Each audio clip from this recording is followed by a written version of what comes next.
दल हैं या दो फॉर्मेशन है, एक एनडीए का और एक महागठबंधन का। इन दोनों दलों के नेताओं को पिछले 25-30 वर्ष में मुफ्तखोरी की आदत लग गई है, मुफ्त में वोट लेने की। यहाँ पर भाजपा को वोट देने वाले एक बहुत बड़ी जनसंख्या ऐसी है जो भाजपा को वोट नहीं करती है। वो लालू जी के डर से भाजपा को वोट कर देती है, क्योंकि उनके पास कोई तीसरा विकल्प है नहीं। इसी तरीके से आरजेडी को, लालटेन को वोट करने वाली जो लोग हैं, उनमें खास करके जो मुसलमान समाज के लोग हैं, वो इसलिए नहीं लालटेन को वोट करते हैं कि उनको कोई लालटेन से प्रेम है या लालटेन से उनको कुछ मिला है। वो सिर्फ और सिर्फ आरजेडी को इसलिए वोट करते हैं क्योंकि वो भाजपा को वोट कर नहीं सकते हैं, तो भाजपा के डर से वो लालटेन को वोट करते हैं। तो जब आपको लंबे समय तक बिना काम किए हुए मुफ्त में वोट मिल रहा हो, स्वाभाविक है जब आप देखेंगे कि भाई इनके पास कोई तीसरा विकल्प बन सकता है, जनता अगर साथ में आके तीसरा विकल्प बना ले, तो मजबूरी में, विकल्प के अभाव में जो वोट मिलता है वो वोट मिलना बंद हो जाएगा। इसीलिए आप ये कहानी सुनते हैं कि नीतीश और लालू यादव की पार्टी कहेगी कि ये भाजपा के बी टीम है, भाजपा वाले कह रहे हैं कि ये नीतीश के बी टीम है, कभी कभी ये भी हम सुनते हैं कि हम कांग्रेस के बी टीम है। तो ऐसा है कि जो ये दल हैं, इनके नेताओं को एक दिन जमीन पर उतरने की ताकत नहीं है।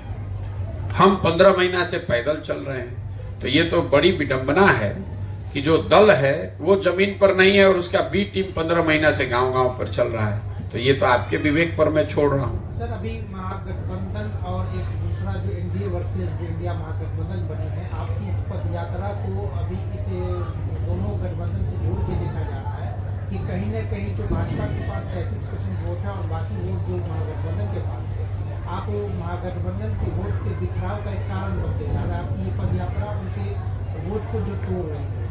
आपको राजनीति का ज्यादा ज्ञान है, मुझे उतना ज्ञान तो नहीं है। किसका वोट, जब हमने दल अभी बनाया ही नहीं है तो हम आपका वोट कैसे ले लेंगे? तो बनेगी, आपने खुद जब बनेगा तो अभी तो आप बता रहे हैं कि वोट बिखराव हो गया। अरे मेरे भाई, मैंने कहा कि जब दल बनेगा तब तो वोट होगा। आपकी पदयात्रा से बिखराव तो हो रहा है ना। अच्छा, तो क्या करें? तो क्या करें? नहीं, मेरे पक्ष कुछ नहीं रखना है हमें। बिहार देश में महागठबंधन की, यूपीए की सरकार रही है, उससे क्या बिहार का भला हो गया? बिहार की गरीबी खत्म हो गई, बिहार की बेरोजगारी रुक गई। अभी 10 वर्ष से मोदी जी देश के प्रधानमंत्री हैं, तो क्या बिहार का भला हो गया उससे? तो जब हम जो प्रयास कर रहे हैं वो बिहार के जनता के जीवन को सुधारने का प्रयास कर रहे हैं। आप चक्कर में पड़े हुए हैं कि भाजपा गठबंधन का क्या होगा और महागठबंधन का क्या होगा। जिसका जो हो, बिहार की जनता का बेहतर होना चाहिए कि नहीं होना चाहिए? तो बिहार की जनता का बेहतर होना चाहिए, उस पर आपको सवाल नहीं है। आपको महागठबंधन की चिंता है, आपको भाजपा की चिंता है, आपको अपने बच्चों की चिंता नहीं है, आपको बिहार की चिंता नहीं है। बिहार का बिखराव हो रहा है, ये सवाल आपको नहीं समझ में आता है। महागठबंधन के वोट का बिखराव हो रहा है कि भाजपा के वोट का बिखराव हो रहा है, इसमें आप मरे जा रहे हैं।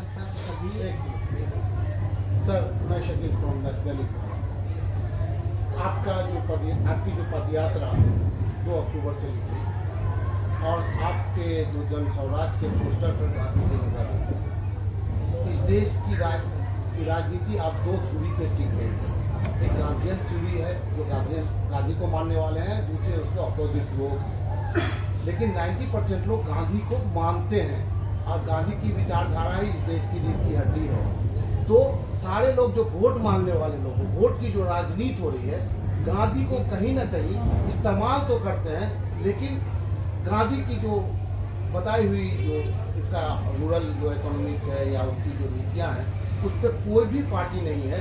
आप अपने आप को जब वोट की राजनीति में आएंगे, जब आप पार्टी बनाएंगे, तो गांधी को कैसे स्थापित कर पाएंगे? और मेरे भाई, पहली बात तो आप अपना ये भ्रम दूर कर लीजिए कि दल और नेता गांधी के नाम का और उनके चित्र का उपयोग कर रहे हैं। बिहार में जितने लोग राजनीति करने वाले हैं, उसमें कितने लोग गांधी जी का पोस्टर भी अपने पार्टी के बैठक में लगाते हैं। आप आरजेडी का बैठक का कोई हमें दिखा दीजिए जहां गांधी जी के नाम पर की कोई चर्चा हो रही हो, उनका एक फोटो भी लगाते हैं। आप भाजपा की बैठक होती है, उसमें दिखा दीजिए कहां गांधी जी को कहीं किसी ने रखा है।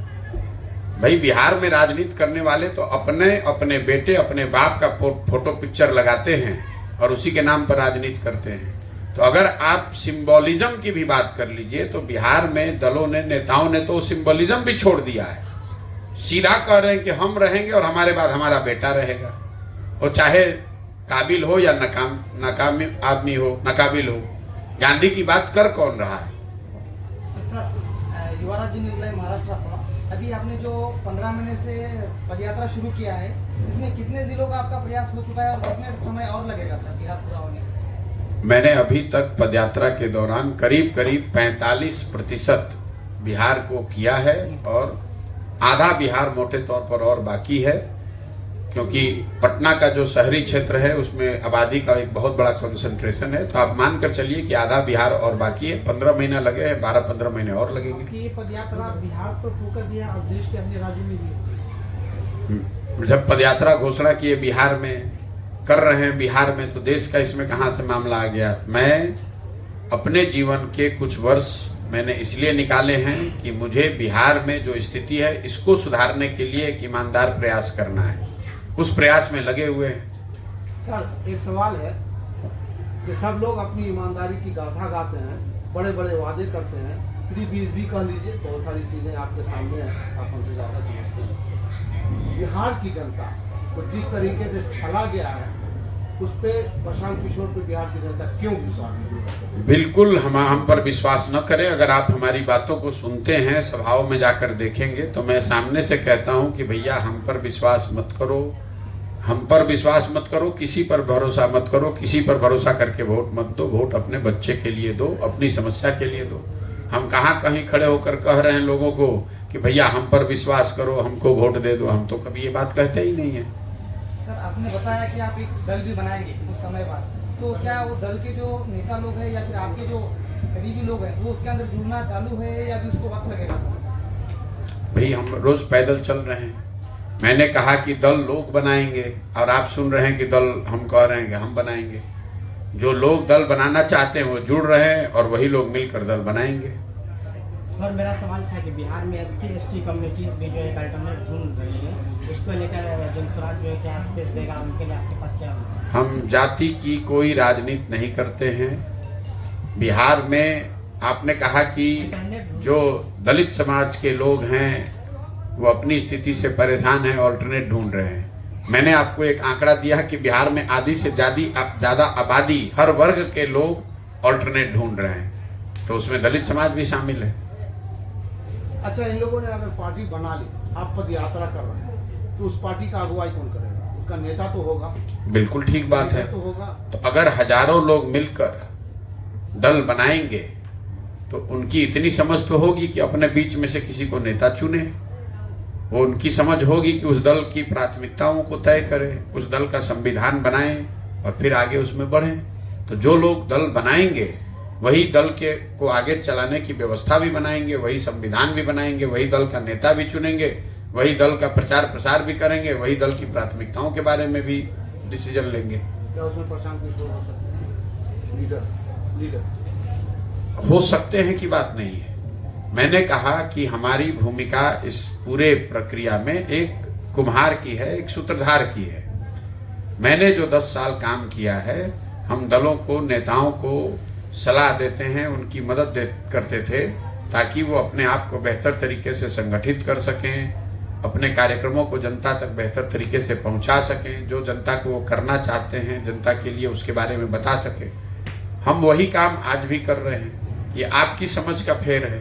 पहले ये काम हम दल और नेता के लिए कर रहे थे, अब यही काम हम समाज के लिए, बिहार के लोगों के लिए कर रहे हैं। सर, बिहार में महिलाएं मेन स्ट्रीम पॉलिटिक्स में नहीं है, मुखिया पति से लेकर मंत्री पति तक का कल्चर है, इसको आप कैसे करें? बिहार इसमें कोई अकेला ऐसा राज्य नहीं है जहां की महिलाओं की बहुत बड़ी भागीदारी राजनीति में नहीं है। तो देश का पूरा विषय है। अभी महिला आरक्षण आया है, उससे धीरे धीरे कुछ सुधार शायद होगा, लेकिन महिलाओं की स्थिति जब सुधरेगी, देखिए राजनीति जो है वो तो समाज का आईना है।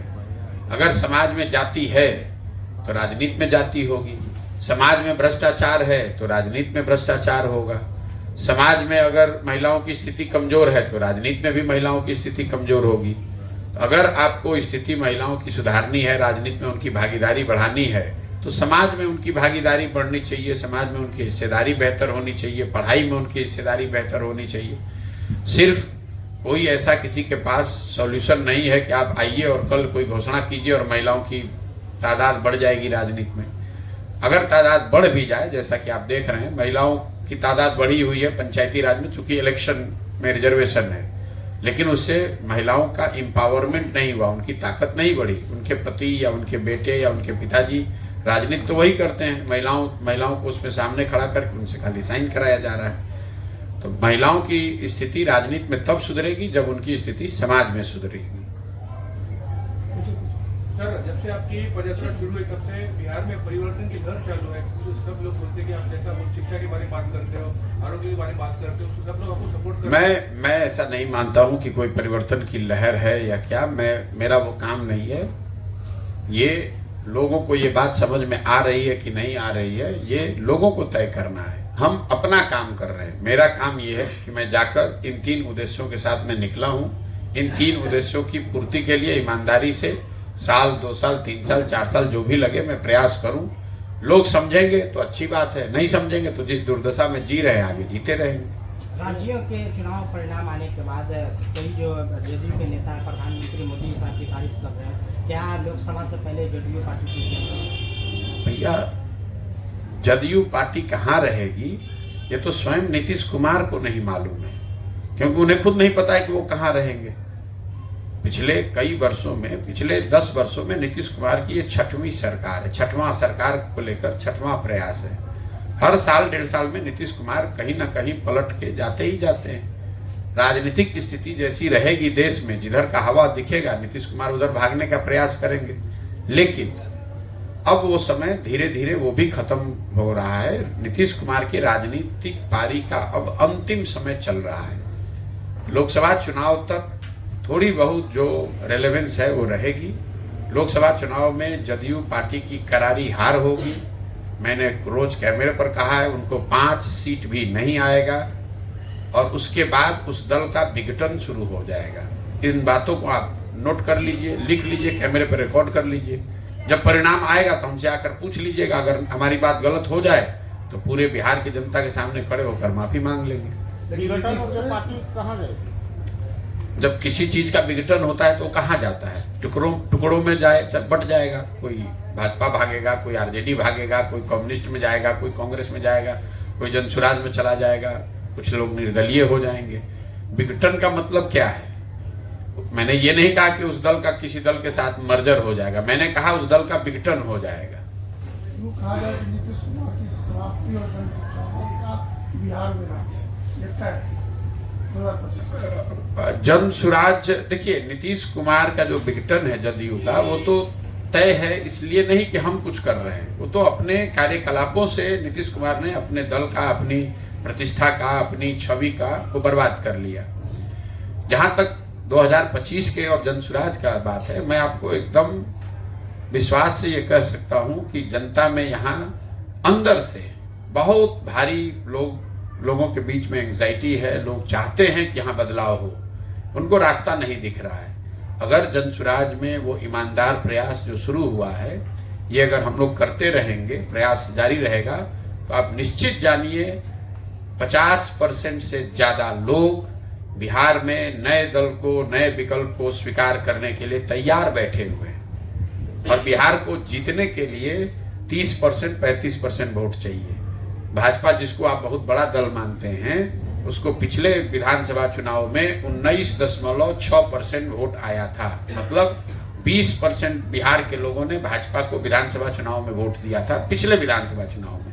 मैं कह रहा हूं कि 50% से ज्यादा बिहार का आदमी नया दल बनाना चाहता है, नया दल, नया विकल्प चाहता है। लोग यहाँ त्रस्त हैं क्योंकि लोगों ने सभी दलों को देख लिया। 32 साल से लालू नीतीश को देखा, लेकिन उसके साथ साथ 10 बरस से भाजपा को भी देखा। भाजपा भी तो यहाँ शासन में रही है, भाजपा भी तो देश में शासन में है। मोदी जी तो हैं न प्रधानमंत्री 10 बरस से। उससे बिहार में क्या सुधार हो गया? दरभंगा, मधुबनी, चंपारण में कौन सा चीनी मिल चलने लगा? कौन सा उद्योग लग गया? कौन सा पलायन रुक गया? कौन सी गरीबी खत्म हो गई? तो लोग इस बात को समझते हैं। मजबूरी लोगों की यह है कि उनके पास कोई विकल्प नहीं था। अगर कोई विकल्प दिखेगा तो आपको वो आंधी लहर जो भी शब्द प्रयोग आप करना चाहते हैं वो आपको 25 के चुनाव में दिखेगा। सर 24 के चुनाव, अब हम जानते नहीं कि चुनाव 25 में होगा, चुनाव उससे पहले भी हो सकता है। सर 24 के चुनाव में जिस प्रकार से केंद्र की सरकार कॉर्पोरेट और महंगाई को लेकर जनता के बीच में जो सवाल बना हुआ है, क्या लगता है कि 25 की 24 चुनाव वापस आएगी? देखिए ऐसा है, मैं उन नेताओं में से नहीं हूं जो रोज रोज चुनाव के बारे में भविष्यवाणी करते हैं। मैंने जीवन में एक बार कहा कि बंगाल में भाजपा नहीं जीतेगी, 100 से कम सीट आएगा। पूरे देश के लोगों ने कहा नहीं, बंगाल में तो भाजपा जीत रही है। जब परिणाम आए तो आपने देखा भाजपा को 77 सीट आया। मैं बिहार के नजरिए से, 24 के नजरिए से इतना कह सकता हूं कि एक दल जो सबसे बड़ी हार जिसको होगी वो है जदयू, उसको 5 सीट नहीं आएगा। बाकी किसको कितना सीट आएगा नहीं आएगा ये ना मेरा विषय है, ना मैं उस पर कोई टिप्पणी करना चाहता हूँ। एक सवाल, महागठबंधन का जो भविष्य है खतरे में, क्योंकि जदयू आरजेडी और अखिलेश यादव ने लोकसभा से पहले सीट बंटवारे की बात कर रही है। ऐसे में गठबंधन का क्या होगा? भाई गठबंधन का कोई भविष्य कभी था ही नहीं। गठबंधन क्यों बनाया गया पहले आप ये समझिए। नीतीश कुमार को आप जितना समझते हैं उससे कम हम भी नहीं जानते हैं। गठबंधन बनाने से पहले नीतीश कुमार सबसे पहले हमसे मिलने दिल्ली आए, हमको 4 घंटा समझाया कि गठबंधन हम क्यों वापस बनाना चाहते हैं। नीतीश कुमार महागठबंधन उन्होंने सिर्फ इसलिए बना, उनको कोई लालू यादव तेजस्वी यादव से प्रेम नहीं है, उनको कोई भाजपा के नीति से दिक्कत नहीं है। ये नीतीश कुमार के मन में ये डर था कि 24 में अगर हम इस गठबंधन में बने रहे भाजपा के साथ, 24 में लोकसभा जीतने के बाद भाजपा वाले हमको हटा देंगे, क्योंकि दल तो भाजपा का बड़ा था बिहार में। तो वो उनको ऐसा लगता था कि भाजपा वाले अपना मुख्यमंत्री बनाएंगे लोकसभा जीतने के बाद। तो भाजपा ऐसी स्थिति पैदा करे उससे पहले ही छोड़कर लालू यादव के साथ चले जाए तो कम से कम 25 तक तो कुर्सी बच जाएगी। अब उनको ये समझ आकलन नहीं है कि भाई अगर आप महागठबंधन के साथ गए, अगर आप चुनाव हारे तो आपका दल ही नहीं बचेगा, तो गठबंधन बनाइएगा किससे? वही स्थिति होगी, लोकसभा में हारेंगे, दल खत्म। जिस तरह से जीत भाजपा की, अब नीतीश कुमार की स्थिति कैसी? नीतीश कुमार कोई फैक्टर ही नहीं है। आप लोग बिहार में चूंकि पत्रकारिता करते हैं तो आपको लगता है कि दुनिया नीतीश कुमार के इर्द गिर्द घूमती है। भाई नीतीश कुमार राष्ट्रीय राजनीति में कोई महत्व का नेता नहीं है, कोई महत्व नहीं है। प्रधानमंत्री उम्मीदवार कहे जा रहे हैं। आप न कह रहे, कौन कहा है? इस देश में किसने कहा कि वो देश को प्रधानमंत्री को उम्मीदवार है? आप बता दीजिए। तो आप अपने घर में बैठ के, हम यहाँ से बैठ के कहें कि हम अमेरिका के राष्ट्रपति के उम्मीदवार हैं, उसका तो कोई महत्व नहीं है। नीतीश, देखिए अगर आप विपक्ष की राजनीति को भी देखेंगे तो वहां सबसे बड़ा दल कांग्रेस है, दूसरा दल टीएमसी है, तीसरा दल डीएमके है। नीतीश कुमार को कैसे कोई नेता मान लेगा?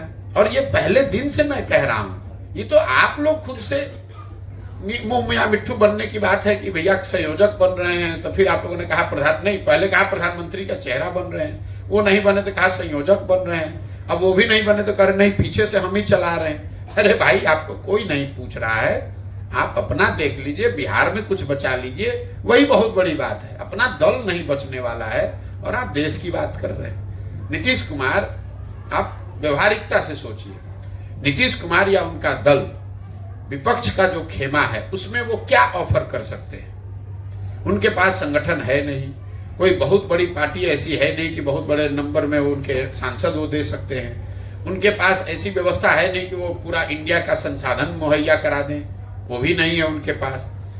चौथा, ऐसी कोई गवर्नेंस की छवि नहीं है कि भाई पूरे देश में लोग कह रहे हैं कि भैया हमको नीतीश कुमार जैसा गवर्नेंस चाहिए। आपको क्या लगता है केरल में कोई आदमी कहेगा कि भैया हमारा केरल खराब है, बिहार जैसा हमको गवर्नेंस चाहिए? कोई ऐसा कहेगा? कोई तमिलनाडु में कहेगा? मैं इंडिया अलायंस के राज्यों की बात कर रहा हूं। तमिलनाडु में कोई ऐसा आदमी कहेगा कि भैया तमिलनाडु तो बड़ा खराब है, बिहार जैसा तमिलनाडु को बना दो? तो जब आपकी ना छवि है, ना आपके पास संसाधन है, ना संगठन है, तो किस आधार पर आप नेता बन जाइएगा? ऐसे नहीं हो, हवा में थोड़ी ना बात होती है। आप कुछ टेबल पर रखिएगा तभी तो आपके लिए कोई बात मानेगा। इस स्थिति में भी जो लालू यादव है, तेजस्वी यादव है, उनको एकदम, मेरे भाई देखिए, लालू जी बड़बोले, राजद के जो नेता हैं ना, ये बड़बोले लोग हैं। अब आप राजद की स्थिति देख लीजिए, पूरे लोकसभा में 543 में से राजद के 0 MP हैं, 0। यहाँ अपने घर में बैठते हैं, 4 पत्रकार को बुलाते हैं, कहते हैं कौन देश का प्रधानमंत्री होगा। जिस दल का 0 MP है वो तय कर रहा है कि देश का प्रधानमंत्री कौन होगा। लेकिन नीतीश कुमार को तो वही लालू जी हुए तो एकदम बड़ा बना रहे हैं। आप कितना जानते हैं नीतीश कुमार और लालू यादव? हमसे ज्यादा नहीं ना जानते हैं। 15 में हम ही ना दोनों लोग को साथ में लेकर आए थे। आप कितना जानते हैं कि एक दूसरे को कितना प्यार करते हैं? हम नहीं जानते हैं। अरे नीतीश कुमार को कोई लालू यादव तेजस्वी यादव से प्यार नहीं है। लालू यादव तेजस्वी यादव इसलिए दिल्ली का रोज चढ़ा रहे हैं कि चढ़ जाए कि ये बिहार खाली हो कि हमारा लड़का मुख्यमंत्री बने। हाँ, नीतीश कुमार उनके साथ इसलिए है कि कुर्सी बची रहे, और जब कुर्सी अगर छूटे भी तो जब मेरी पारी खत्म हो तो कोई ऐसा आदमी यहाँ बन जाए कि लोग यहाँ कहे कि भाई कुछ भी कहिए, नीतीश कुमार कितना खराब था तो इनसे तो अच्छा था। आप नीतीश कुमार को नहीं जानते हैं। नीतीश कुमार ऐसे आदमी हैं कि बिहार की जनता ने उनको 42 गो MLA जिताया है। तो इसी जनता को सबक सिखाने के लिए ये लालू यादव को जंगल राज को वापस लाने का प्रयास कर रहे हैं कि जंगल राज वापस आ जाएगा तो लोग कहेंगे भैया बेकार है, नीतीश कुमार को हटाए, वही कम से कम ठीक था। अगर इनसे भी बुरी सरकार आ जाए तभी तो लोग नीतीश कुमार के बारे में अच्छा कहेंगे। मान लीजिए कोई अच्छी सरकार बिहार में आ जाए तो लोग क्या कहेंगे कि भैया अच्छा हुआ नीतीश कुमार से जान छूटा, बिहार की तरक्की शुरू हुई। लेकिन अगर इनसे भी खराब सरकार आ जाएगी तो लोग क्या कहेंगे कि अरे भाई कितना भी ये नीतीश कुमार खराब था, इनसे बेहतर था। तो नीतीश कुमार इतने बेवकूफ आदमी नहीं है, वो सोच समझ के ये निर्णय लिए हैं। सर मेरा एक सवाल है, के सांसद हिंदी राज्य जो है इसको बहुमत से बनना। देखिए, अब किसने क्या कहा है मुझे नहीं मालूम है। सच्चाई ये है कि हम लोग बिहार के लोग हैं, बाहर जाते हैं, हम लोग को बिहारी कह के महाराष्ट्र में भी गाली पड़ती है, उत्तर प्रदेश में भी, दिल्ली में भी, तमिलनाडु में भी। हम लोग अगर पिछड़े हैं, हम लोग अगर अनपढ़ हैं, अगर हमारे बच्चे मजदूरी करने कहीं जाएंगे तो आपको सिंहासन पे तो बैठाएगा नहीं। ये समझ हम और आप डेवलप नहीं करते और बेकार दूसरे राज्य को गाली दे रहे हैं। मैं आपको बता रहा हूं, अगर महाराष्ट्र का आदमी आकर बिहार में खेत में मजदूरी करेगा तो उसके बारे में आप क्या कहिएगा? तो आप अपनी दशा देख नहीं रहे हैं, अपने बच्चों को पढ़ाने की व्यवस्था कर नहीं रहे हैं, अपने राज्य में रोजगार हो इसकी चिंता कर नहीं रहे हैं। कोई सांसद कुछ कह दिया, अब इसी पर हल्ला मचाए जा रहे हैं। सांसद ने कह दिया कि ये गोमूत्र वाला राज्य, गलत बात है, नहीं कहना चाहिए, बिल्कुल गलत बात है, लेकिन आपको उससे बुरा लग गया और आपका बच्चा दिन भर रोड पर घूरा पर घूम रहा है, उससे आपको कोई चिंता ही नहीं है। तो अगर आप अनपढ़ हैं तो लोग आपको अनपढ़ ही तो कहेंगे। अगर आप गरीब हैं तो कोई आपको अमीर तो नहीं कहने लगेगा। अगर आप किसी के यहाँ मजदूरी कह रहे हैं तो वो आपको अपना मालिक तो नहीं बताएगा। आपके हिसाब से हिंदी राज्य की जो तुलना की गई दोनों से वो सही है? बिल्कुल बेकार आप अपना शब्द हमारे मुंह में डाल रहे हैं। मैंने कहा वो गलत है, लेकिन आपको हमको हिंदी राज्य के बारे में हम नहीं कह रहे हैं, हम बिहार की बात कर रहे हैं। बिहार के लोग जाते हैं और आपको गाली पड़ती है नहीं पड़ती है। तो अगर आप गलत हैं तो आपको वो नहीं झेलना पड़ेगा। बिहार की इस दशा की जानकारी आज तो नहीं, बहुत लंबे समय से आपको थी, लेकिन आज आप इस बात की किसी आधार पर कि इस बिहार की इस दशा को लेकर के पहले जो आप इन्हीं दलों के साथ काम किया करते थे उस समय आपकी चिंता क्यों नहीं? भैया जब हमारी क्षमता होगी तभी न करेंगे। आप पत्रकार कब बने? जब पढ़ लिख के पत्रकार बने तब न पत्रकार बने। तो एक मिनट रुकिए ना, आप ये सुनिए ना, अब आपका सवाल इतना समझ लिए, 15 महीना से यही सवाल लोग कर रहे हैं। आप ये हिंद टीवी चलाते हैं, पत्रकार कब बने? जब भी बने ना, कभी पढ़ाई लिखाई किए होंगे तब न पत्रकार बने होंगे, फिर कहीं कुछ पत्रकारिता की होगी, फिर कुछ साधन व्यवस्था हो गया तब अपना चैनल चला रहे हैं। पैदा हुए उसी दिन आपको नहीं पता था कि पत्रकार होने की जरूरत है, उसी दिन हो जाते पत्रकार। बिहार की ये दशा एक दिन में सर नहीं हुई, बिल्कुल नहीं हुई है। लेकिन आप इन तमाम दलों के साथ काम कर चुके हैं, लेकिन ये अचानक फिर आपको ये आपको ना अचानक लग रहा है, क्योंकि आज आप जगह हैं। हम 10 बरस से यहाँ बिहार में प्रयास कर चुके नहीं, अगर प्रयास में सफलता मिली तो दूसरा प्रयास कर रहे हैं। सर मेरा एक सवाल, अंतिम प्रश्न है मेरा कि 2024 का जो चुनाव हुआ, उस चुनाव में देश का प्रधानमंत्री कौन होना चाहिए और क्या लगता है नरेंद्र मोदी जिस तरह से देश का प्रधानमंत्री उसको होना चाहिए जो देश के लोग जिसको वोट दे।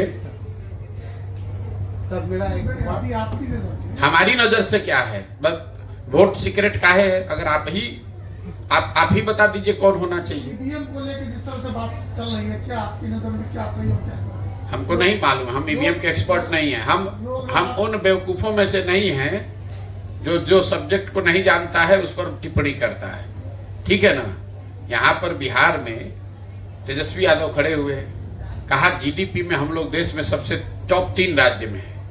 हमने सामने से कहा भाई जीडीपी का परिभाषा लिख दो, 10 दिन कोचिंग ट्यूशन ले लो, उसके बाद आकर बता दो कि जीडीपी होता क्या है, इसकी गणना क्या होती है, खाली बता दो कैमरे पर, हम कल से तुम्हारा झंडा लेके चलने लगेंगे। तो जिस विषय की हमें जानकारी नहीं होती है, नीति ये कहती है, सामान्य ज्ञान ये कहता है कि जिस विषय की जानकारी नहीं उस पर मुंह नहीं खोलना चाहिए, वरना बेवकूफ दिखिएगा।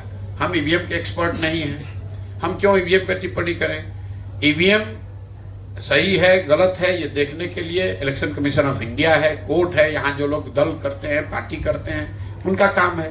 अब हम यहाँ झूठ मूठ का खड़ा होकर ईवीएम पे क्यों टिप्पणी करने लगे। आप कह रहे देश का प्रधानमंत्री कौन होना चाहिए। अरे भाई, अभी जिसको जनता चुनेगी उसको देश का प्रधानमंत्री होना चाहिए। चलिए सर, एक बड़ा प्रैक्टिकल सा सवाल है। अभी जो हालिया इलेक्शन हुआ है 5 राज्यों में, फॉर एग्जांपल राजस्थान में 500 का सिलेंडर मिल रहा है, बीजेपी ने 450 का किया, और तो इस मेंटालिटी से लोग कब बाहर निकलेंगे। डेवलपमेंट पे वोट ही नहीं हो रहा है सर। 1200 के ये डेवलपमेंट का परिभाषा आपकी नजर में जो है, जरूरी नहीं है कि वही डेवलपमेंट का परिभाषा हमारी नजर में भी हो। जी। लोग सब कुछ जांचने परखने के बाद अपने हिसाब से जिसको अच्छा समझते हैं उसको वोट करते हैं। लोकतंत्र ऐसे ही चलता है। अब आप बैठ के कहिएगा कि डेवलपमेंट लोगों को वोट इसलिए करना चाहिए, तो हो नहीं सकता। हम बैठ के तय कर दें कि लोगों को सिलेंडर पे वोट करना चाहिए, उससे तो लोग नहीं मान जाएंगे। लोग सिलेंडर पर भी वोट करते हैं, लोग जात पर भी वोट करते हैं, लोग राष्ट्रीय सुरक्षा पर भी वोट करते हैं, उनके विकास पर भी, रोजगार पर भी, हर तरह के विषय को मिलाकर लोग वोट करते हैं। क्या सच में ऐसा हो रहा है? बिल्कुल होता है, बिल्कुल देश में हो रहा है? बिल्कुल हो रहा है। क्या बात करते हैं। फिर जाति कोई माने नहीं रखती। बिल्कुल नहीं माने रखती है, बिल्कुल नहीं माने, सब कुछ माने रखता है जो समाज में है। लेकिन अगर आप यहाँ बिहार के पत्रकार हैं, आप लोग को ज्यादा ज्ञान है कि सब आदमी जाते पर वोट दे रहा है, तो नरेंद्र मोदी को बिहार में वोट कौन दे रहा है ये बता दीजिए। अगर हर आदमी जाति पर वोट दे रहा है तो मुसलमान फिर लालू यादव को वोट क्यों दे रहा है, वो तो उनके जाति के नहीं है। अगर आपको इतनी समझ है, लेकिन आप तो कुछ समझना चाहते नहीं है। दिक्कत यह है कि लोग अपनी मानसिकता बनाकर बैठे हुए हैं ना। अब कुछ सामने दिख रहा है आंकड़ा आपको कि भाई 20% मुसलमान तो आरजेडी को वोट कर रहा है। आरजेडी तो उनके जाति की पार्टी नहीं है, क्यों वोट कर रहा है। फिर भी आप कहेगा सब यहाँ जाति पर वोट दे रहा है। लोकसभा में 30-35% बिहार के लोगों ने मोदी को वोट कर दिया। मोदी के जाति का तो उसमें कोई आदमी नहीं है, फिर भी आप कहिएगा जाति पे वोट पड़ रहा है। तो इसको आप जब भाई किसी का आंख बंद है तब ना उसको खोलिएगा। जो जग रहा है आंख खुला हुआ और अंधा के तरफ भी सवाल कर रहा है, तो उसको क्या कर सकते हैं। आपके कहने से नहीं ना मान लेंगे। आपके कहने से इसलिए नहीं मानेंगे कि सच्चाई उससे उलट है। आंकड़े जो आप कह रहे हैं उससे उलट है। अगर सरकार के सिलेंडर बांटने से ही सरकार जीत जाती तो जो लोग भी सरकार में वो सिलेंडर कम पैसे में बांटा वो जीत के आ जाता। लेकिन जनता उससे ज्यादा होशियार है। वो सिलेंडर 500 चाहती है, उसके साथ और भी कुछ चाहती है।